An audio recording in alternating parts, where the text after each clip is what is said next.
I'm Suki, and this is a public service announcement. I'd like to tell you all that cheating is freaking awesome, and you should absolutely do it. Not that kind of cheating. I mean the fun, school or college exam kind. I actually have a long, colourful relationship with cheating. Again, not that kind. Usually in these kinds of videos, the creator is always like, "Oh, these are just my stories about cheating. You should totally never cheat, because cheating is wrong." but screw that, I don't care. Why am I, your hot mother? If anything, my take is, do what you gotta do, just don't be stupid. Besides, it's not what you think.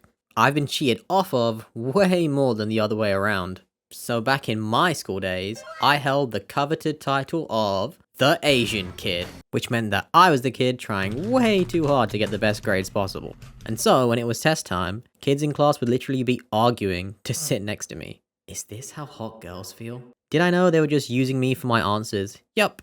Did I care? Nope. Cause that's just the game. If they want to cheat, what am I gonna do? Cover my answers? No way.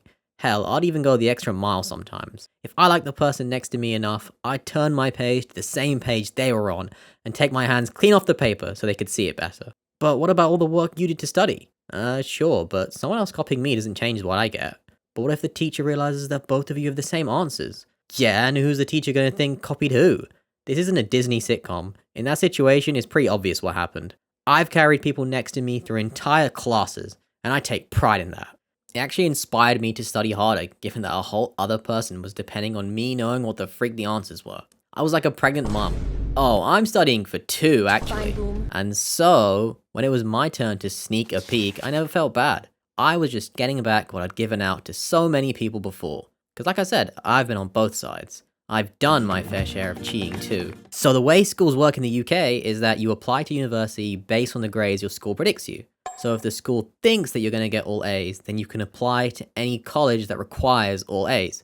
Kind of a weird system, because theoretically the school can predict you whatever really. And since I went to private school, the school was pretty generous about their predictions. I mean, you would be too, if kids were paying you like 20k a year to come to your dumb school. But anyway, these predictions were based almost entirely on our exams at the end of our penultimate year of school. So there was a lot riding on these for us. And there was this chemistry exam, which I had on good information that the exam was going to be a particular sample exam that was supposedly only available to teachers.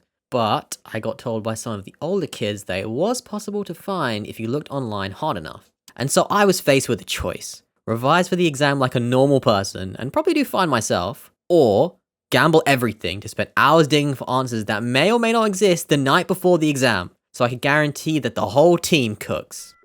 And so I chose to go digging. I spent hours sifting through lock sites, Reddit threads, clicked on some Russian links, definitely got a few viruses, until late that night I finally found it. The golden paper, the holy grail that would guarantee all of our futures in chemistry. I did it.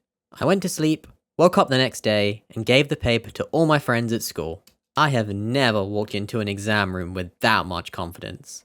We knew we were about to get the freest dub of our lives, and be a step closer to our dream colleges. I took my seat, I opened my paper. Question 1. It was the wrong paper! I felt half a dozen eyes glare at me. I had gone from the freaking hero of the day to an academic terrorist.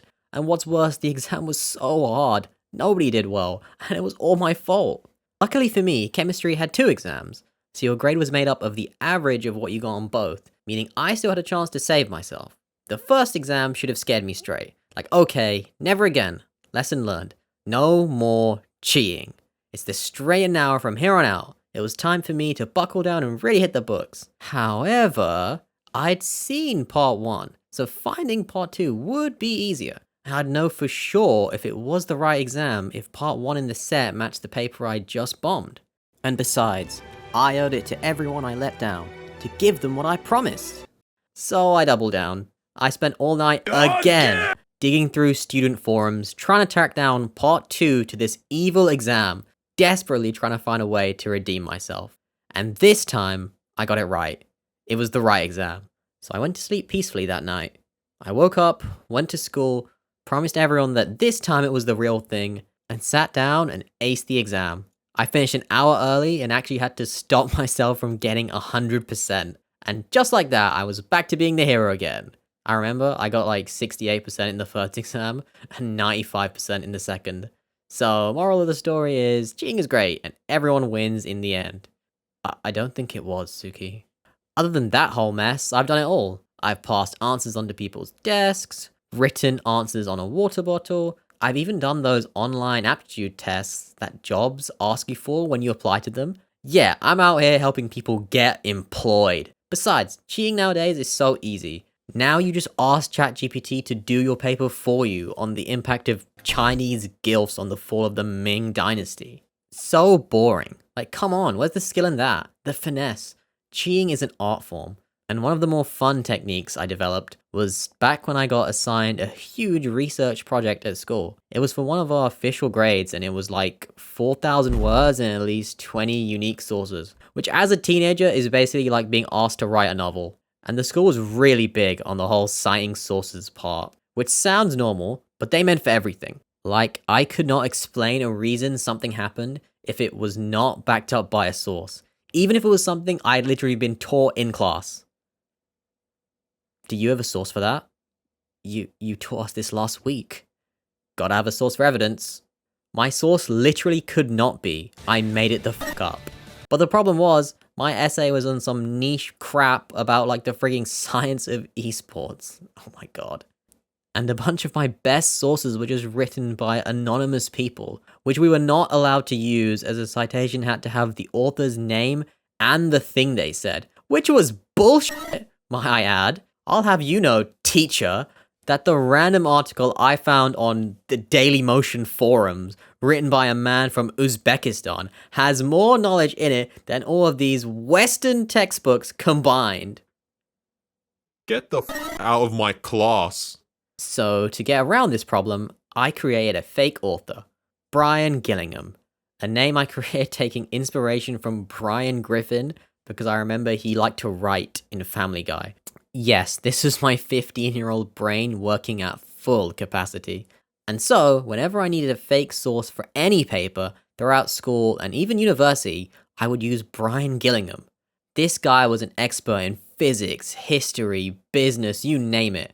By the end of school, I think I used him so much that I'm pretty sure when I googled his name, it would appear with like a few weird links.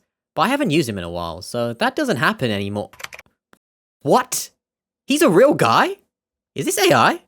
I used to Google Brian Gillingham all the time, and this guy never appeared. He never had a face. What the frick?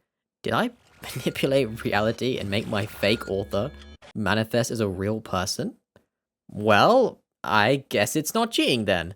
That's a totally real author that I was citing all that time. Thanks for all the help, Brian.